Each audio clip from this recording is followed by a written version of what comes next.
E aí, galera, beleza? É o seguinte, aqui no ambiente digital, a busca pelo engajamento rápido muitas vezes atropela o rigor metodológico. E para quem preza pela ciência da história, certas expressões funcionam como um sinal de alerta, indicando que o produtor de conteúdo está priorizando o entretenimento ou o senso comum em vez de análise historiográfica séria. E só o que tem, principalmente no YouTube. E agora com as IAs, né? Os videozinhos mais absurdos possíveis. E aqui são alguns termos e construções que costumam denunciar a falta de rigor acadêmico. O primeiro delas é o uso de verdade oculta ou o que não te contaram, essas expressões, né? Quando alguém fala esse tipo de expressões, né? Acaba sugerindo que a história é um segredo guardado às sete chaves por uma conspiração de acadêmicos e não um campo de estudo baseado em evidências.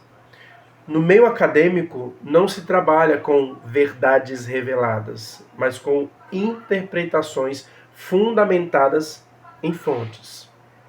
O tom conspiratório é o oposto do debate historiográfico. O segundo ponto é evolução aplicada às sociedades. Dizer que uma civilização era mais evoluída que outra, ou que um povo estava em um estágio de atraso ou à frente do seu tempo, esse tipo de frase que a gente costuma ouvir, é um erro clássico de evolucionismo social.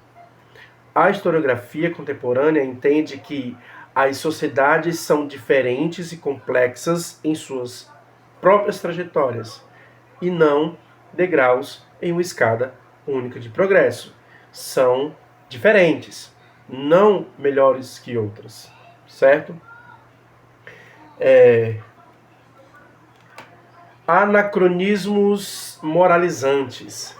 Expressões como eles eram muito cruéis para a época, ou aplicar conceitos modernos como feminista, democrata ou fascista a conceitos onde esses conceitos nem sequer existiam.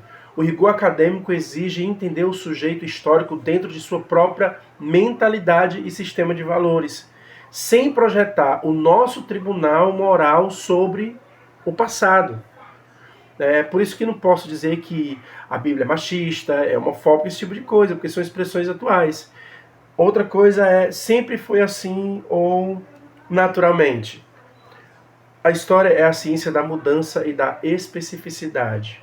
O uso de termos que sugerem imutabilidade ou natureza humana para justificar comportamentos sociais geralmente mascara uma preguiça analítica.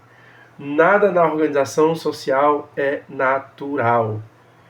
Tudo é construído e datado. Galera conservadora usa muito esse termo. O se na história, a questão da história confractual, né?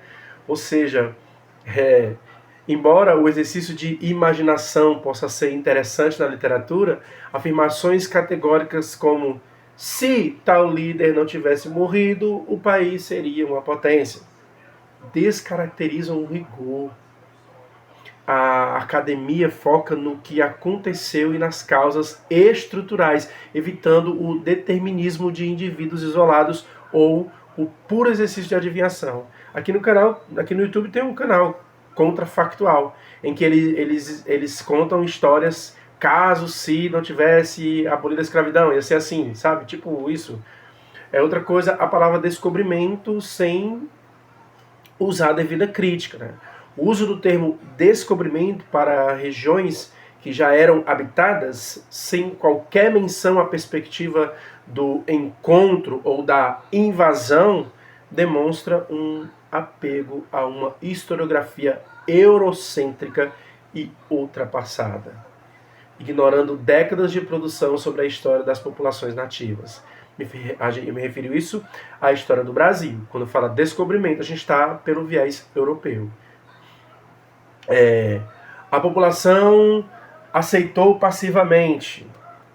Quando a gente fala isso, a gente ignora as agências sociais e as formas de resistência, mesmo as mais sutis. É um erro comum isso, dizer que um grupo foi meramente um espectador passivo da história. Geralmente indica uma leitura superficial das tensões e conflitos de classe, gênero ou etnia.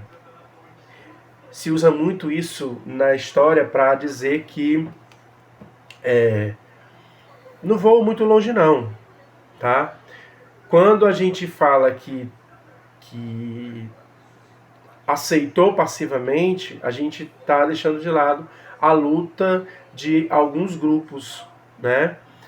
Isso, por exemplo, na história do Haiti, né, a resistência negra, a resistência indígena aqui na América Latina, a resistência dos africanos escravizados, né?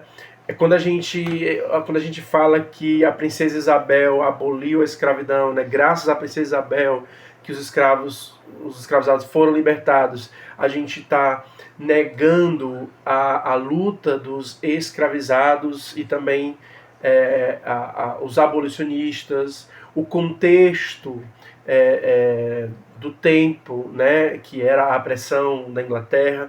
Enfim, a gente, quando fala uma coisa, a gente deixa outra de fora. Então, a princesa Isabel, por exemplo, ela não é não podemos demonizá-la, mas também não podemos colocar ela como a única heroína, né? Porque fazendo isso negamos o papel do outro. Quando, por exemplo, na Primeira Guerra Mundial, dizer que as mulheres foram para o mercado de trabalho porque faltou homem por causa da guerra, está deixando de lado o movimento feminista que lutou para que essas mulheres permanecessem no mercado de trabalho, e que não fosse somente temporal. Então, precisamos ter um certo cuidado ao falar de história. E aqui na rede social, principalmente os vídeos no YouTube, agora com a IA, né, criando os videozinhos, trazendo aí muitos conceitos do senso comum ou de teorias conspiratórias. Então aqui foi só para a gente ter um certo cuidado.